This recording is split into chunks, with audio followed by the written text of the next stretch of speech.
Olá, como vão?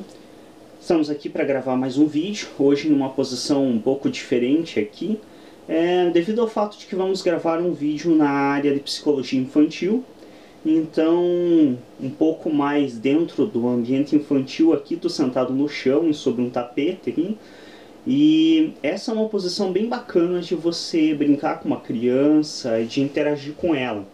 As crianças geralmente elas tendem a ter um certo apreço por ficar no chão. Isso é motivado por alguns fatores, como por exemplo, geralmente no chão é uma coisa menos regrada, no caso no sofá, em outros lugares, geralmente sempre tem um adulto que fica brigando com a criança, não bota o pé no sofá, tá com o sapato sujo, vai sujar o sofá, ou então outras coisas do gênero, vai brincar na cama, começa a pular, vai estragar a cama. No chão, geralmente a criança é menos repreendida, não importando muito o tipo de coisa que ela faz e brincadeiras que ela realiza, no chão geralmente ela é menos repreendida. Talvez por isso também o apreço das crianças por estar realizando brincadeiras no chão. Além disso, em relação a nós adultos, há uma coisa muito interessante, que quando nós estamos no chão, nós geralmente nos escarrapachamos mais, a gente não se comporta tanto. Então isso talvez também dê para a criança uma liberdade maior, sentindo o adulto mais solto, ela consegue ter uma liberdade maior de movimento, de atitudes. Além também do fato de que, em geral, a nossa estatura fica um pouco mais próxima dela, não totalmente, mas ao menos nós no chão tendemos a estar mais próximo da estatura dela do que em pé, e mais próximo do que em sofá, em outros locais, devido ao fato de que a gente se escarrapacha mais, então acaba dando também uma sensação de estatura menor. Isso também colabora com que a criança se sinta um pouco mais confortável. Além do fato, é claro, de que o chão é bastante espaçoso e também você tem a vantagem de que o que cair da mão da criança, ou se ela mesmo, dependendo da idade, se ela mesmo vir a cair, a tombar, ela está já próxima do chão, né? Então as chances de prejuízo são menores, de algum dano à saúde dela também. Então é um local bem interessante de estar brincando com a criança, o chão. Bom, enfim, esse vídeo ele é direcionado a falar um pouco sobre a questão dos brinquedos. Então, que tipo de brinquedo que pode favorecer a cognição da criança, o seu desenvolvimento cognitivo? Bom, primeiro vamos entender o que é a cognição. A cognição é um conjunto de questões mentais, como por exemplo, memória, raciocínio lógico, habilidades racionais, esse tipo de questão que nós chamamos dentro da psicologia de cognição. Outras áreas também utilizam a mesma palavra. Então ela define um conjunto de fatores que façam com que o teu cérebro tenha agilidade em atividades diárias, como a memória, como o raciocínio lógico, como encontrar respostas rápidas para questões do dia a dia. E existem muitos brinquedos que eles favorecem esse desenvolvimento cognitivo. Então, assim como existem as brincadeiras e brinquedos que favorecem o desenvolvimento físico, a gente sabe que aí a bicicleta é um fator importante no desenvolvimento físico da criança, a bola é uma boa ferramenta também de desenvolvimento físico, ela ajuda tanto a desenvolver a resistência da criança, como ajuda a desenvolver a habilidade de equilíbrio, ajuda a desenvolver a habilidade de velocidade, de vários fatores físicos que podem estar sendo auxiliados pela bola, pela bicicleta, por atividades como, por exemplo, tênis de mesa, entre outras.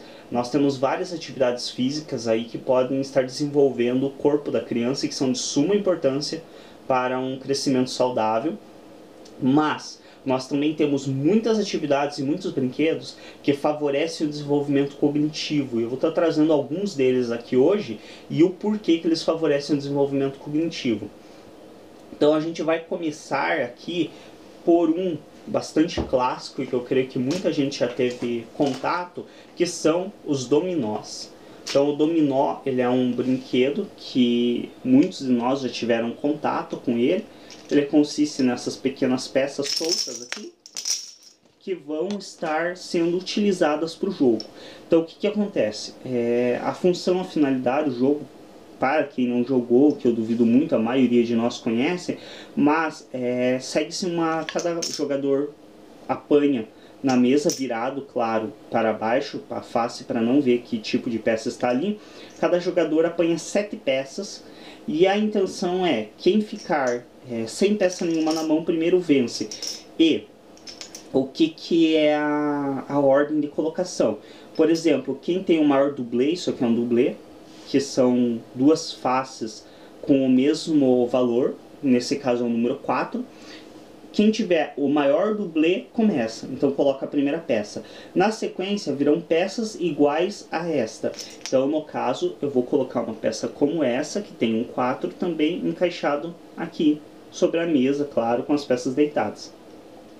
Aí posteriormente o jogador que iniciou é a vez novamente dele jogar. Então ele vai ter que colocar um 4 ou a peça número 1. Então ele pode encaixar, no caso, esta peça deste lado, ou ele pode estar encaixando, vamos achar um 4 aqui, esta peça, no caso, deste lado aqui.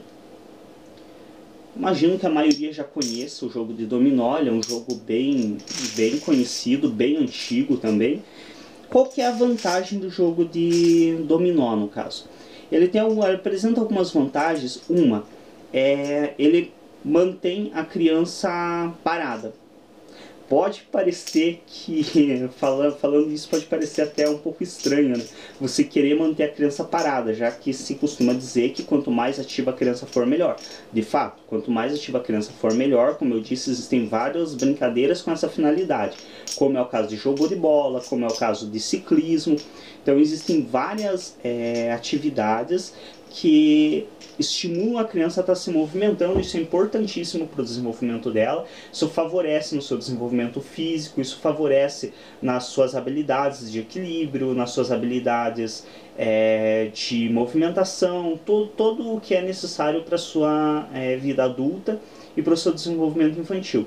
Mas também temos que lembrar que essa criança, em geral, ela vai ter que permanecer em uma escola, estudando, parada, sentada em uma carteira. Na configuração atual que nós temos de escola, uma criança chega a passar mais de 2 horas, em teoria, sentada praticamente sem se mexer. Claro que as crianças não ficam sentadas sem se mexer, e não podemos culpá-las, afinal, nem nós, que já temos um autocontrole um pouco maior, temos paciência para permanecer mais de 2 horas sentados sem se mexer praticamente. Então, isso é uma coisa bem trabalhosa. Você conseguir permanecer sentado, praticamente sem se mexer por um longo tempo, é um tédio, é difícil. E então por que é bom, no caso, que também se incentive atividades onde a criança tem que permanecer concentrada e parada? Justamente para favorecer nesses momentos, quando ela está na escola, onde ela tem que permanecer no mínimo uma aula inteira sentada na carteira, praticamente sem movimentos ali, prestando atenção na aula, que eu pessoalmente tenho críticas a esse sistema de ensino, acho um pouco retrógrado e que está na hora de atualizar, mas enfim, também não é tão fácil você realizar atividades diferentes com uma criança, é necessário muito planejamento para que também se atinjam os objetivos, porque também não adianta você fazer uma escola divertida para a criança onde ela não vai aprender nada. Então, além da questão da diversão, da descontração, é necessário que também se tenha o objetivo, que é o aprendizado. Então não é tão fácil quanto parece estar mudando essas questões. Por isso, enquanto isso não se altera e não se consegue planejar uma forma mais adequada e divertida da criança aprender, é necessário ainda que ela consiga desenvolver essa tolerância a permanecer parada durante algum tempo. Além disso, em um dos vídeos, e eu também já deixo frisado aí para o pessoal que está assistindo, quem tenha contato com criança, tem filhos ou trabalha com crianças, acesse ao canal e assista um outro vídeo intitulado Psique Pedofilia. É um vídeo mais pesado, de um assunto que pessoalmente me afeta de um certo modo, não gosto tanto assim de trabalhar com ele, que é a pedofilia, obviamente, como o próprio título do vídeo já traz. Porém, é um assunto que nós temos que trabalhar e que é importante que nós tenhamos consciência de todos os fatores envolvidos, de que existe, de todo o perigo, para que possamos proteger nossas crianças. E neste vídeo eu trago que justamente para o pai, a mãe trabalhar com essas questões, para estar sempre analisando se uma criança está sofrendo abusos ou não, é importante sempre a conversa. E a conversa ela tem que ser realizada de um modo distraído, de um modo relaxado, durante uma atividade, porque isso para tudo, não somente para a suspeita de abuso, mas para a própria conversa mesmo de um pai, de uma mãe com o filho, com a filha, referente a desenvolvimento na escola, referente aos amigos. É sempre importante os pais estarem informados que tipo de amizades os filhos estão tendo. Entenda-se bem, não é bisbilhotar na vida da criança ou do filho, do adolescente, que é uma coisa ridícula que muitos pais fazem, de fuçar a gaveta do adolescente para ver se não está escondendo droga, de estar revirando roupa, de estar mexendo em mochila. É uma completa falta de respeito, é uma completa imbecilidade de pais que fazem isso. É um desrespeito total e uma hipocrisia, uma deficiência mental completa. Porque você está simplesmente já deixando claro para o teu filho que você não confia nele, que ele não tem direito à privacidade, entre outros fatores. Então, uma das formas mais eficientes de você estar protegendo o teu filho, de você estar tendo conhecimento sobre as atividades dele, é perguntando. É literalmente conversando. Ele vai te dizer sempre a verdade? Não, é óbvio que não. Nenhuma criança, nenhum adolescente vai dizer a verdade para os pais, e tem motivos para isso. Os pais nunca dizem a verdade para os filhos. Tenho certeza que a primeira vez que o teu filho te perguntou de onde vêm os bebês, você não falou que era da vagina da mãe deles. Então, se nós mentimos para os nossos filhos, nada mais lógico do que esperar que eles mintam para nós também. E, obviamente, o adolescente ou a criança não vai sempre te dizer a verdade. Porém, esse laço de confiança vai fazer com que, se ele não for punido pelo que ele diga de mais leve, ele traga cada vez informações mais importantes para ele. E essa criação desse vínculo é de suma importância no controle tanto das atividades ilícitas da criança, que isso toda criança tem suas atividades ilícitas, seja pegar uma bala escondida, bala, entenda-se bem, bala doce, uma bala escondida, ou seja, quebrar um brinquedo e não contar que quebrou, mas toda criança ela faz algo errado e esconde, isso é normal. Porém, quando se cria um vínculo de confiança entre a criança e o adulto responsável por ela, ela tende a sentir mais liberdade em revelar essas atividades, essas questões. E uma das formas de criar vínculo é através do dominó. O que o dominó ele tem de diferente de outras atividades que podem estar facilitando nisso? Ele é um jogo que ele mantém a criança parada, próxima do adulto que é responsável por ela. Então essa proximidade facilita o diálogo, obviamente. E ao mesmo tempo ele é um jogo que, por mais que ele demande uma necessidade de você ficar parado, ele não demanda uma necessidade tão grande de concentração. Então, mesmo que você esteja relativamente distraído, você ainda consegue jogar. O que isso tem de benéfico? Você consegue manter um diálogo com a criança. Diferente, a gente vai ver um pouco mais à frente, daqui a pouco, um outro jogo que é de muito apreço meu. Provavelmente também, no mínimo, as pessoas já conhecem aí, que é o jogo de xadrez. Então o jogo de xadrez ele é um jogo também fascinante para o desenvolvimento cognitivo, e eu logo à frente vou explicar o porquê. Porém, ele é um jogo que demanda um nível de concentração muito alto. Então, se você quer levar um jogo razoável ali, quer jogar de uma maneira razoável, você vai ter que se concentrar no jogo, e isso dificulta um pouco o diálogo, dificulta um pouco uma relação com quem você está jogando. Diferente do dominó, que como é um jogo um pouco mais light, mais simples, você só olha e já sabe o que tem que fazer, não é necessário uma cadeia de raciocínio tão grande. Então ele ao mesmo tempo ele tem uma necessidade de raciocínio suficiente para ter algum desenvolvimento cognitivo, mas não é uma necessidade de raciocínio tão extrema a ponto de inviabilizar um diálogo. E isso, como eu disse, é de extrema importância quando se trata de querer realmente conversar com a criança sobre uma temática, sobre um assunto, até mesmo que eu imagino, até inclusive com as mães, com as filhas, se elas forem acostumadas a esse tipo de atividade. Porque eu até imagino que deve ser bem interessante, bem pouco constrangedor para uma mãe chegar para a filha e perguntar, por exemplo, se ela já está pensando em transar com o namorado. Deve ser uma cena hiper confortável, assim, tanto para a mãe quanto para a filha. Então tem alguns temas assim. Eu creio que para o pai já não é tão difícil assim não perguntar para um filho, porque a gente, homens, já tem um pouco mais de liberdade em assuntos sexuais. Então não é tão difícil assim para um homem perguntar para o filho se ele já está a fim de transar com uma mulher ou não. Até mesmo que nem é preciso perguntar, né? Nós já quase que nascemos com essa vontade de realizar esse tipo de ato. Mas enfim, como existem alguns diálogos que são um pouco mais pesados, um pouco mais difíceis de estar tendo, a utilização desse jogo pode também facilitar esse diálogo. Por você estar um pouco mais distraído ali no meio do jogo e tal, talvez o constrangimento para algumas pessoas, e aí, claro, dependendo de cada indivíduo, para algumas pessoas o constrangimento pode ser um pouco menor em certos diálogos, quando a realização desses é feita em conjunto com um jogo, com algo do gênero que gere um certo nível de distração. Bom, o segundo jogo que nós vamos estar analisando, e que também pode favorecer a questão do diálogo, que ainda é possível se dialogar mesmo jogando ele, é o jogo de quebra-cabeças. E esse ele tem mais uma vantagem. Aqui eu tenho alguns bem infantis, no caso aí, claro, vai depender da idade da criança, você vai adequar o quebra-cabeças conforme a cada idade dela. Então aqui eu tenho um mais infantilizado aqui. E o que é a vantagem do jogo de quebra-cabeças? Que além do fato de ele possibilitar esse diálogo, assim como o dominó, porque ele não demanda uma concentração tão grande, ele traz uma questão de visão e de raciocínio para a criança. Então o que é essa questão de visão? Quando eu me refiro à visão, não é do olho, que fique bem claro. O olho, ele capta a informação, mas quem realmente vê é o cérebro. O cérebro nosso é quem é responsável por realmente enxergar.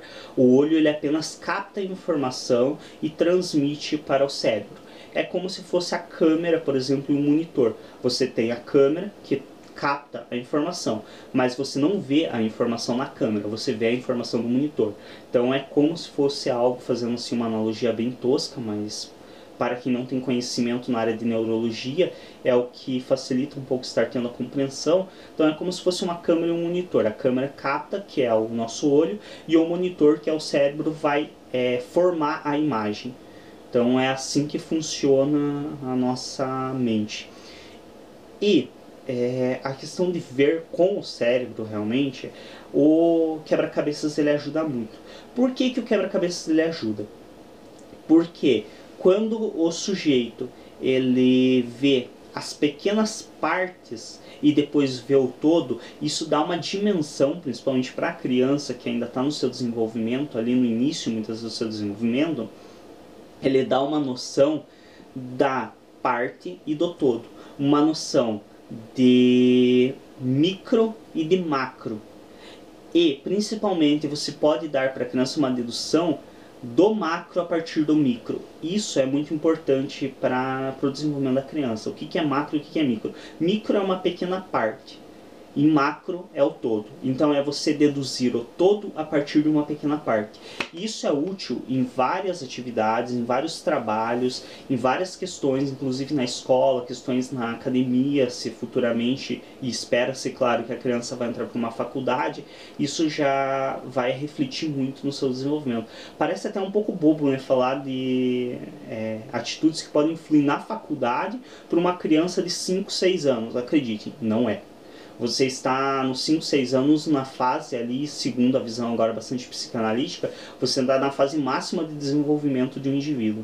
Então, realmente, o que você disponibilizar para ele e fizer nessa idade vai refletir inteiramente na fase adulta dele e pode tanto facilitar quanto dificultar imensamente a fase adulta dele.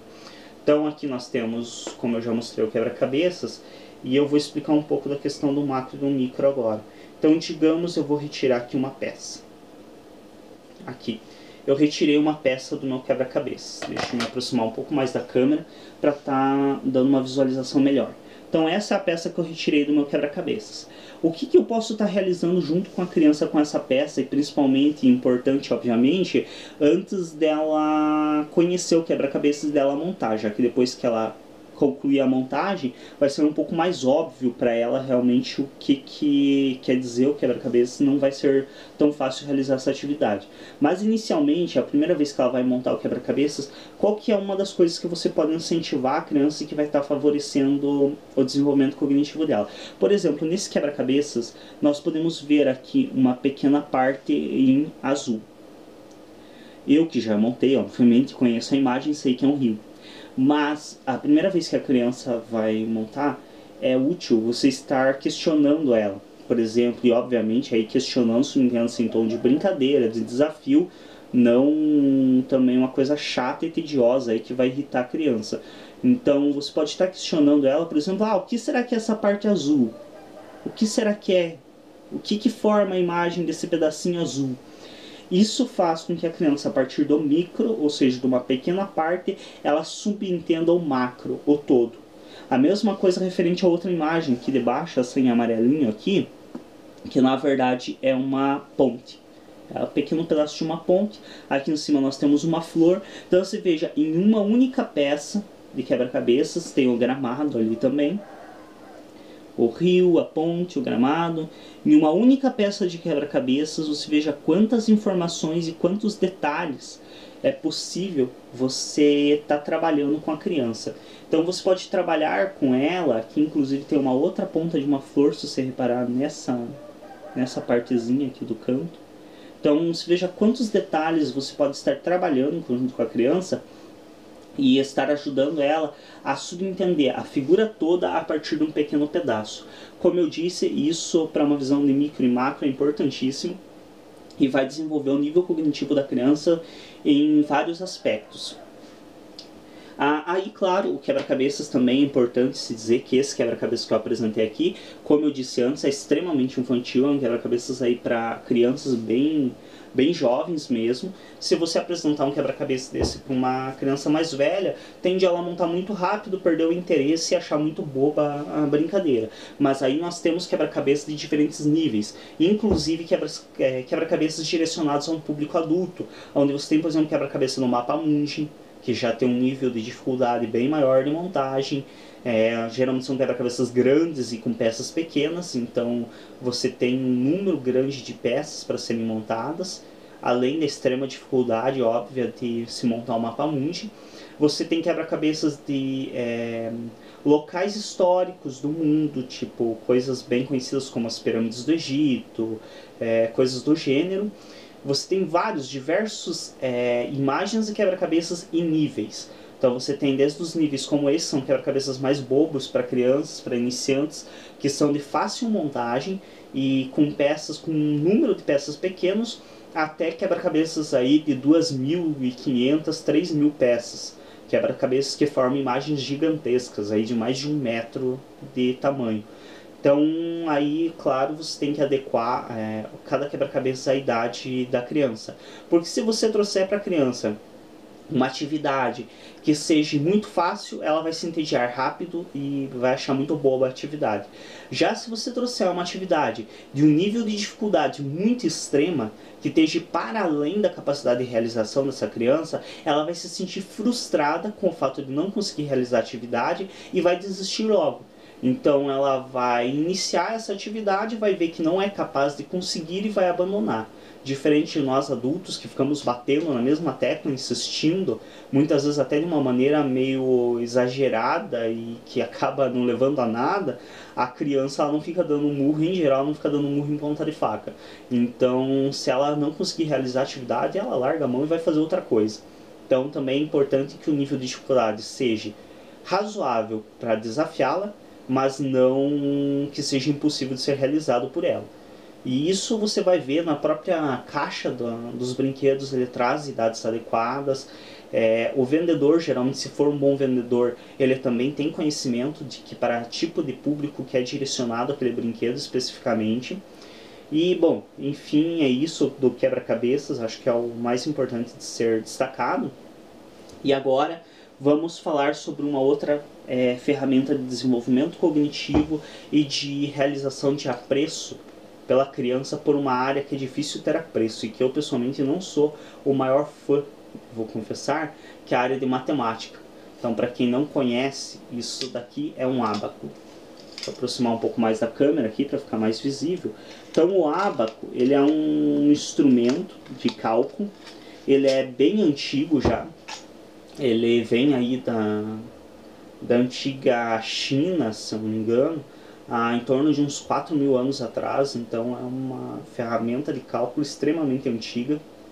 A gente sabe que os povos sempre tiveram a necessidade de fazer cálculos, porque os pastores levavam as ovelhas para o pasto e precisavam saber quantas ovelhas haviam levado para saber se todas estavam de volta ou se eles tinham que ir atrás de alguma desgarrada do rebanho.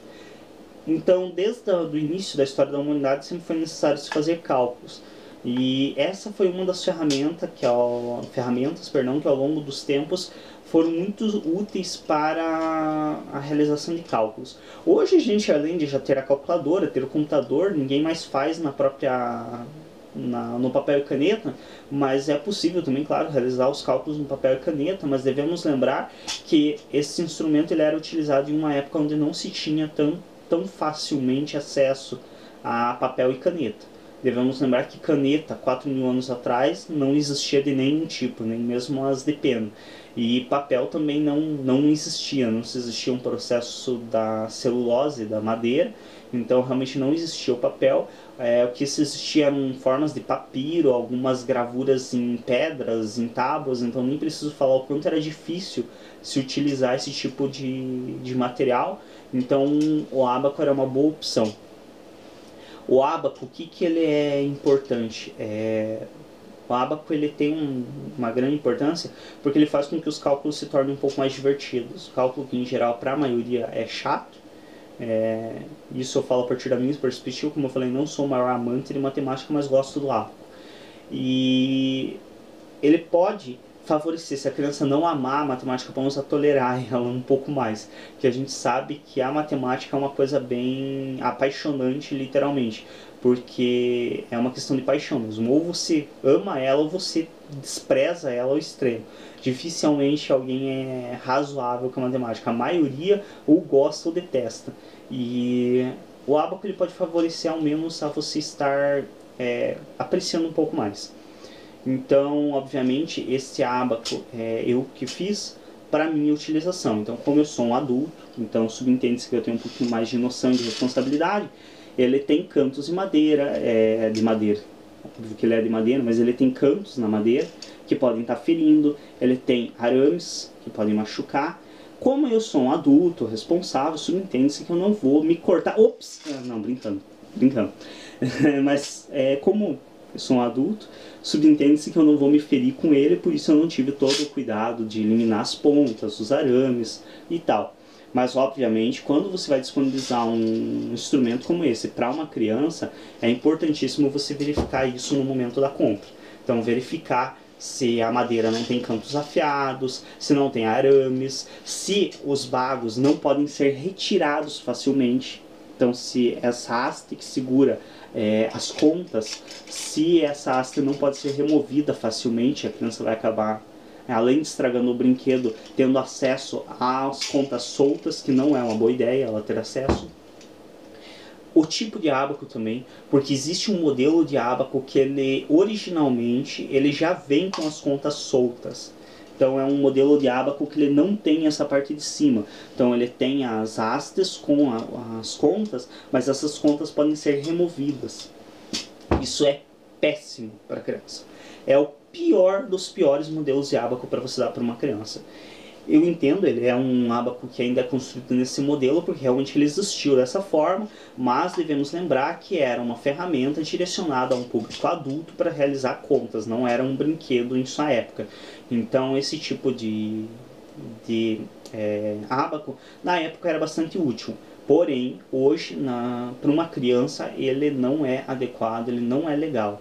Muitos ainda vendem esse modelo de ábaco direcionado a um público infantil. É péssimo. Sempre procure comprar um ábaco onde a criança não consiga remover as contas. 2 motivos básicos. 1, ela vai perder. ela vai perder uma peça inevitavelmente. Se você dá um brinquedo para uma criança onde ela consegue remover pequenas partes, ela vai perder essa pequena parte, não tem nem dúvida. 2.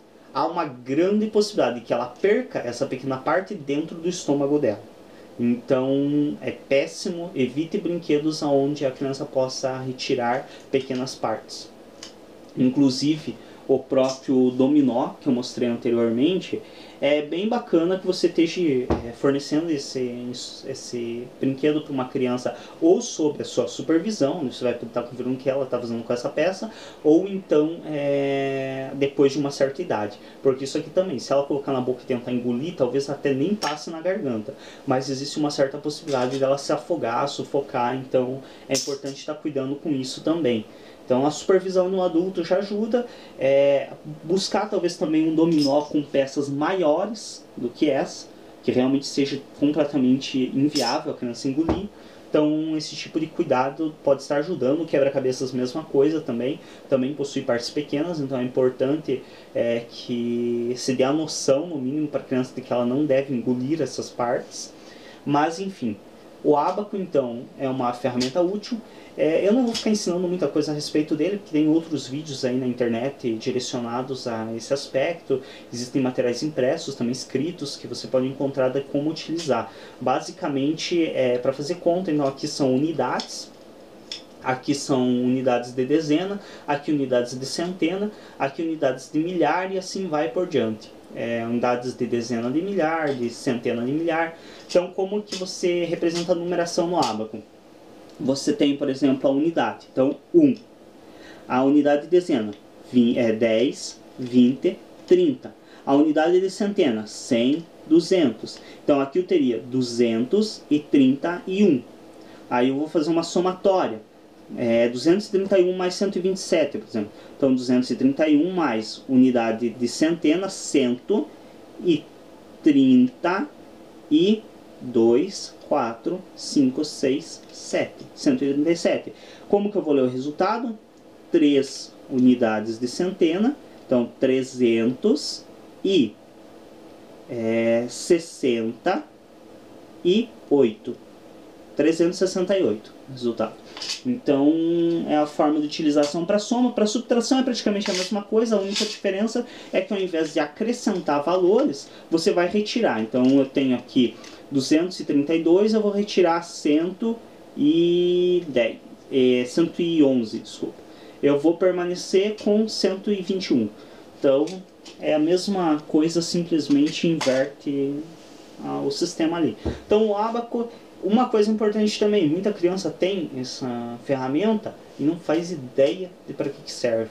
Então, obviamente, quando você dá um brinquedo como esse para uma criança, você tem que ensiná-la a utilizar. E claro que isso também tem que ser feito de uma maneira descontraída. A maioria dos brinquedos aqui que eu estou apresentando, se for reparar, não é o tipo de brinquedo que uma criança sai saltitante quando ganha. Então, não são brinquedos que tendem a atrair tanto a atenção da criança, já que tendem a ser brinquedos educativos, e isso já naturalmente não é uma coisa que atrai tanto as crianças. Então é muito importante que quando você vai fornecer esse tipo de brinquedo para uma criança, você ensine ela a usar e de preferência ensine de uma maneira extremamente divertida e apreciável para ela, já que o brinquedo por si não é atrativo o suficiente. Não adianta querer dizer que toda criança sai saltitante quando ganha um ábaco, porque não é a realidade. Geralmente as crianças tendem a gostar mais de brinquedos eletrônicos, de coisas mais chamativas. Esse tipo de brinquedos não são chamativos para ela, então é necessário que o adulto que está fornecendo para ela chame a atenção dela a partir da sua atitude, da sua forma de apresentar o brinquedo. Não adianta você dar um brinquedo como esse, que é educativo, tá? Bacana, desenvolve a cognição. A presença do brinquedo só na casa não desenvolve a cognição da criança. É necessário que ela utilize o brinquedo para que isso ocorra. E ela só vai utilizar se ela souber utilizar. Então, é de suma importância que o adulto ensine para a criança a estar utilizando esse brinquedo, que ensine de uma maneira divertida, de uma maneira descontraída, para que não dê esse brinquedo para a criança jogue lá no canto e esse brinquedo fique esquecido. Aí tem um outro brinquedo que é bacana e que eu não tenho aqui para estar utilizando. Esses brinquedos que eu tenho aqui são meus brinquedos mesmo de infância, então é o que eu tinha assim à disposição. Este brinquedo eu já cheguei a brincar, mas eu não tenho ele guardado, que é um brinquedo também de muita importância no desenvolvimento cognitivo. Também não força a cognição ao nível do ábaco ou ao nível de alguns outros brinquedos, mas também tem uma importância grande, os blocos de montar. Então, o que os blocos de montar eles representam? A maioria já deve conhecer, tem uma marca bem famosa aí de blocos de montar. Ele é Lego, se não me engano, ou algo do gênero, que você tem várias peças que se encaixam umas nas outras, porém essas peças elas não têm um formato pré-definido. Tem um jogo, mas é um jogo antigo, a maioria das pessoas mais jovens provavelmente não vai conhecer, que era Tetris, que era um jogo justamente também com peças semelhantes aos Legos que se encaixavam umas nas outras, mas enfim, são peças que se encaixam. Blocos de montar, literalmente. E com essas peças você tem a possibilidade de estar construindo casa, carro, várias coisas. Por que os blocos são tão importantes no desenvolvimento cognitivo da criança? Primeiro, desenvolvem a questão imagética dela. Você tem que formar uma imagem do que você vai construir. Então eu vou construir uma casa, eu tenho que formar na minha mente a imagem da casa para poder construir com os blocos. Vou formar um carro, mesma coisa. Vou formar a imagem de um carro para poder construir ele com os blocos. Então tudo isso você tem que formar uma imagem. Isso já favorece o desenvolvimento cognitivo da criança, obviamente. Aí na hora de montar, mais ainda, porque ela vai estar verificando tamanhos de peça, vai estar encaixando uma na outra de forma que chegue ao resultado que ela espera. Então isso é extremamente importante para o desenvolvimento cognitivo da criança, favorece muitos fatores, é um brinquedo bem bacana de estar utilizando junto com a criança. Bom, outro brinquedo que eu vou trazer agora, e que eu já falei dele antes, já mostrei, e que esse sem dúvida nenhuma é um grande desenvolvedor da questão realmente cognitiva da criança. Então é um brinquedo muito importante para o desenvolvimento cognitivo da criança, é o xadrez. Obviamente, quando se trata de um tabuleiro de peças como essas do meu jogo, que são peças bastante pequenas, miúdas, é importante que seja só fornecido já a um pré-adolescente ou um adolescente. Uma criança, por mais que não muito nova, mas uma criança com seus 4, 5 anos, ela tende a encontrar utilidade para essas peças não muito adequadas. Mesmo crianças um pouco mais velhas, até aí 8, 9 anos, ainda há certo risco de ela pegar uma peça pequena como essa e enfiar no nariz, enfiar na boca, no ouvido. Então, mesmo a criança sendo um pouco mais velha, ela ainda tem um certo risco, ela tá utilizando de maneira inadequada essas peças. Então é muito importante, no caso não que uma criança pequena não possa jogar xadrez, mas você quer fornecer um jogo como esse para uma criança aí de 4, 5 anos, existem alguns jogos com tabuleiros de lona, que são jogos que têm peças realmente que chegam a ter um palmo de tamanho. Então são peças que realmente a criança não vai conseguir introduzir no ouvido, no nariz ou mesmo na boca. Ela pode até pôr na boca, mas engolir seria como engolir uma mamadeira inteira. Então realmente não tem essa possibilidade, não passa pela garganta da criança. Então realmente é um modelo de jogo um pouco mais adequado e você está trazendo para uma criança. Como eu disse, o que eu estou apresentando aqui são os brinquedos que eu tinha, meus mesmo à disposição guardados. Então esse é um tabuleiro que eu utilizava para jogar já na minha adolescência, então não é o adequado para uma criança, mas o jogo em essência é o mesmo, as peças vão ser do mesmo modelo, simplesmente, obviamente, é importante que você traga essas peças em uma dimensão adequada à utilização de uma criança. Então, por que o xadrez ele tem de benéfico? Ele é um jogo estrategista. E a maioria dos jogos estrategistas, eles tendem a desenvolver um nível cognitivo, porque você tem que formular estratégias para vencer o jogo. Outra, ele tem peças diferentes. Então, se você reparar, esse daqui é o cavalo, para quem nunca jogou xadrez. a maioria conhece o jogo, mas para quem nunca jogou, esse aqui é a torre, este daqui é o bispo, este daqui é a rainha, este daqui é o rei, este daqui é o peão. E aí nós temos ele nas versões das peças pretas e nas versões das peças brancas. Então, é importante destacar que cada peça dessa ela tem um movimento próprio. Então são vários modelos de peças e cada peça dessas ela realiza um movimento específico no tabuleiro. Não vou ensinar ninguém aqui a jogar, porque não é o objetivo desse vídeo. Então não vou estar ensinando a jogar, mas isso não falta. Material, ainda mais o xadrez, que é um dos jogos mais famosos do mundo. Então material disponível na internet não falta, tanto de leitura na área do xadrez, como também material de vídeo, de audiovisual aí. Então você tem diversos materiais que vão estar ensinando como utilizar adequadamente esse jogo.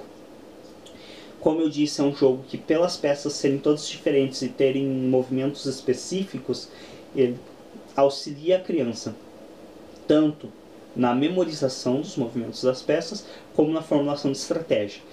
É comprovadamente um jogo que tem um desenvolvimento da cognição altíssimo. Então é um jogo que ele...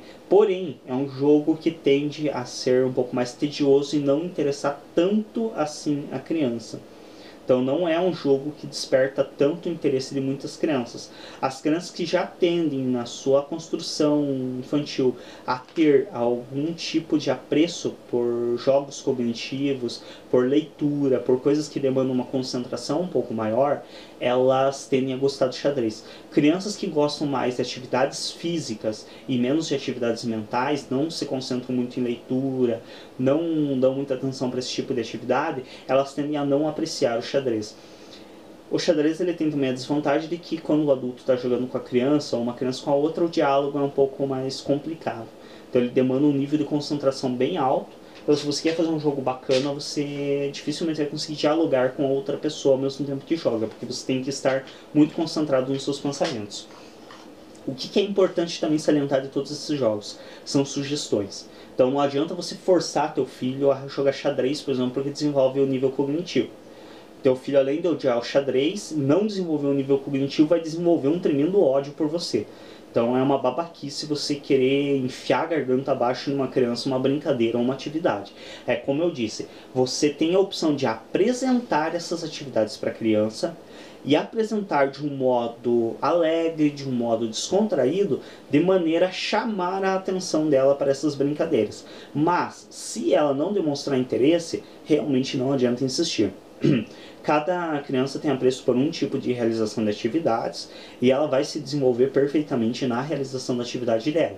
São jogos e brincadeiras que tendem a ser benéficos, então é bom incentivar, mas jamais obrigar, ainda mais uma brincadeira que é a representação máxima da liberdade da infância. Jamais uma criança pode ser obrigada a brincar de algo, em hipótese alguma. Então é importante destacar isso. Como eu falei antes, é importante também verificar peças pequenas, superfícies cortantes. Então quando você vai fornecer esse tipo de brinquedo para uma criança, é muito importante estar verificando essas questões. Qualidade do material, também se não é um brinquedo que quebre fácil, por dois bons motivos. Uma, a criança vai ficar triste que quebrou, e dois, ela pode acabar engolindo as partes que ela quebrar, ou pode acabar se cortando, se ferindo nesse processo. Então é muito importante se cuidar com isso. Se estar fornecendo o tipo de brincadeira e brinquedo também adequado a cada idade. Não adianta, por exemplo, você chegar para um adolescente e dar um ábaco. Se ele já tiver um apreço e gostar do ábaco, tudo bem. Se ele for colecionador, beleza. Agora, você querer ensinar uma criança que nunca teve contato com o ábaco lá na sua adolescência, com 16 anos, vai querer dar um ábaco de presente para ela, ela vai te, dependendo da educação e da criação dela, vai te mandar enfiar esse ábaco em um lugar não muito agradável. Mas então é importante que você forneça esse tipo de material para a criança ainda durante o desenvolvimento dela infantil. Então fornecer para a criança aí a partir de 4 ou 5 anos, você pode estar fornecendo alguns desses materiais. Como eu disse, você vai ter que buscar materiais adequados a essa idade. Então os tamanhos das peças têm que ser adequados, as superfícies têm que serem preparadas para uma criança dessa idade, e brinquedos, como é o caso do quebra-cabeças, de outros que podem estar não sendo adequados para a criança, porque o quebra-cabeça geralmente ele tem peças miúdas Existem sim alguns quebra-cabeças com peças maiores, mas mesmo assim é um brinquedo que seria adequado a criança montar sob a supervisão de um adulto. Então não deixar com ela o brinquedo. Quando ela quiser brincar, você vai até lá, apanha o brinquedo em um armário guardado, de preferência chaveado. Não adianta pôr em armário alto, você vai estar aumentando ainda mais a chance da criança se machucar, porque ela vai subir em alguma coisa para chegar lá em cima no armário. Então é o ideal que você não quer que a criança tenha acesso, e existem coisas que você realmente tem que evitar o acesso dela, como produtos de limpeza e tal. Muitos recomendam, produto de limpeza, põe um armário em cima. Não faz isso. Porque se a criança não souber que está lá, beleza, ela não vai tentar ir lá ver o que tem muitas vezes. Mas se a criança souber que está lá e ela tiver interesse na cor do produto de limpeza, em alguma coisa, ela quiser aquilo, ela vai botar cadeira, vai botar mesa lá, vai dar um jeito, vai subir, vai acabar se quebrando. Então é muito mais fácil você deixar justamente perto do chão, onde é fácil o acesso para ela, mas tacar um cadeado e guardar a chave no lugar onde só você saiba que tá, que ali é mais difícil. Se a criança chegar a estourar o cadeado, aí fio, é porque realmente ela já tá num nível aí meio complicado. Mas é mais fácil de você estar evitando o acesso dela, mantendo perto do chão, porém cadeado, do que você estar pondo lá em cima, no alto, em certos lugares, e acabar possibilitando essa criança ainda se ferir gravemente.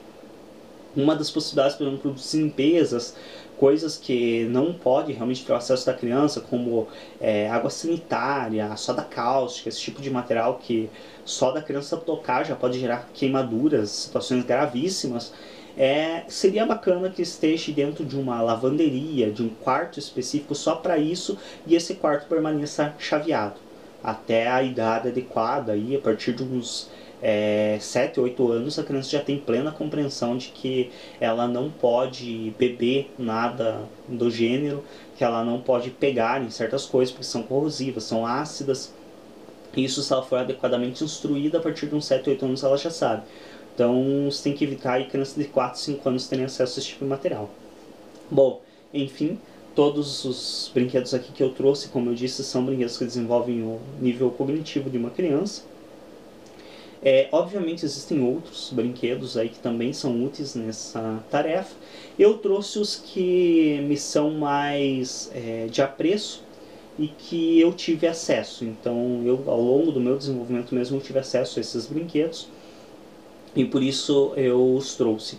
É importante também salientar um outro fator, que esses brinquedos, muitos deles, eles possuem versões digitais. Então, quebra-cabeças, o próprio xadrez, o dominó, os blocos de montar, todos eles possuem versões digitais de jogo.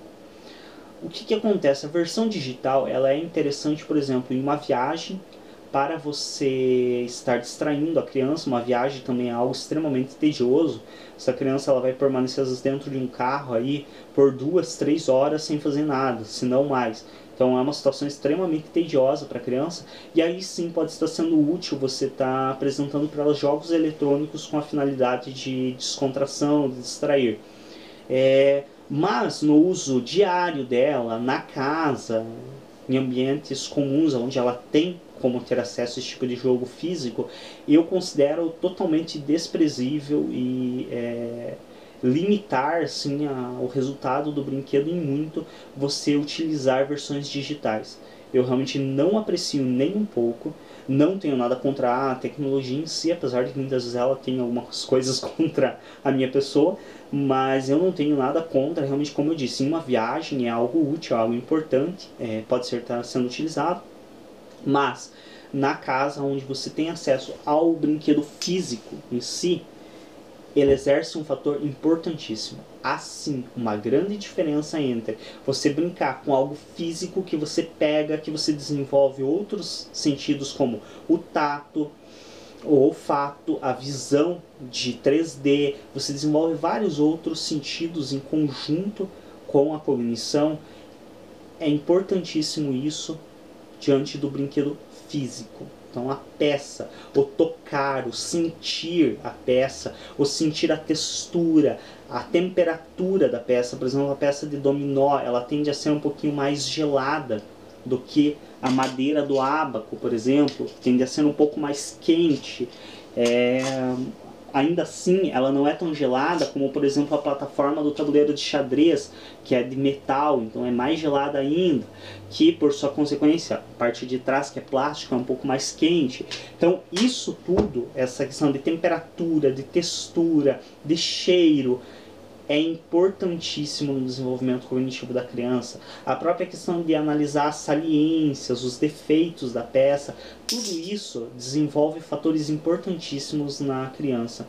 Então é bem útil você estar utilizando brinquedos realmente físicos, palpáveis, ao invés dos brinquedos digitais.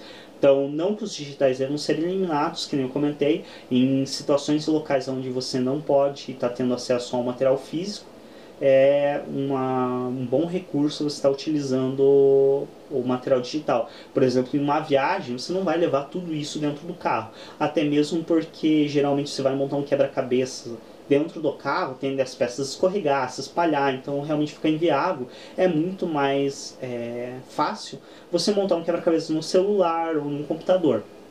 Mas isso realmente é para determinadas situações. Não deve o recurso digital não deve substituir o recurso físico. Então, sempre que possível você utilizar realmente o material físico palpável é de importância grande no desenvolvimento infantil. Eu espero que esse vídeo tenha auxiliado quem assistiu, principalmente quem tem contato com crianças, sejam pais, sejam cuidadores ou professores. Qualquer um que tenha realmente um contato com crianças pode estar se utilizando das informações aqui, serão úteis. Como eu disse antes, acessem o canal para verificar os outros vídeos, outros vídeos direcionados para o desenvolvimento infantil, que são bem bacanas e bem importantes. Há vídeo também no canal a respeito de pedofilia, que por mais que não seja um assunto agradável, é um assunto importante de estar sendo de conhecimento de quem cuida de uma criança. Então acessem o canal aí, verifiquem os outros vídeos, inscrevam-se para sempre estar recebendo as atualizações e novidades. Cliquem em gostei no vídeo para estar ajudando a colocar em evidência. E busquem divulgar também o vídeo e o canal. Eu fico muito agradecido. Quanto mais pessoas acessarem, aí melhor. A informação vai chegar a mais pessoas.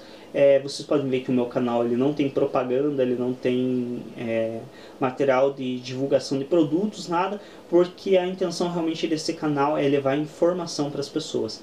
Meu objetivo quando eu montei esse canal não é ganhar dinheiro, não é fazer lucro em cima dele, é de divulgar informação. Então, quem puder me ajudar nessa tarefa, tá divulgando o canal, aí eu fico muito agradecido. Obrigado a todos e voltem sempre no canal, aí verifiquem os vídeos, as novas postagens e até um próximo vídeo.